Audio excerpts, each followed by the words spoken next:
Hello everyone, I'm Dr. Tejaswini, consultant 49 Fertility Center, Secunderabad. So,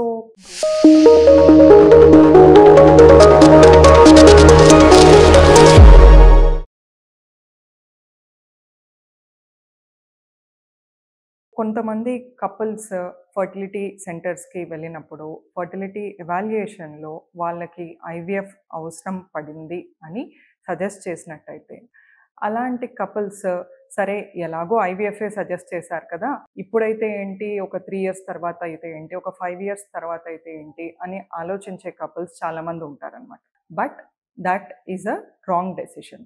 so whenever ఒక కపుల్కి medical reasons వల్ల IVF suggest చేశారు అన్నట్టంటే, so IVF process success rate అనేది couple ఏజ్ని బట్టి వేరీ అవ్వడం జరుగుతుందన్నమాట. సో ఆడవాళ్ళ వయసు 35 years లోపు ఉందన్నప్పుడు మనకు బెస్ట్ అవుట్కమ్స్ ఐవీఎఫ్లో ఉండే ఛాన్సెస్ ఉంటాయన్నమాట.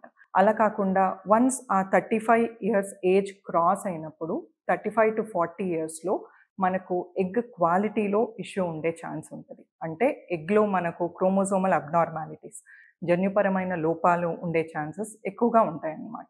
సో ఐవీఎఫ్ అనేది మీకు మెడికల్ రీజన్స్ వల్ల సజెస్ట్ చేసినట్టయితే అది కరెక్ట్ టైంలో ప్లాన్ చేయడం వల్ల దాని సక్సెస్ రేట్ కూడా మనకు బెటర్గా ఉండే ఛాన్స్ ఉంటుందన్నమాట.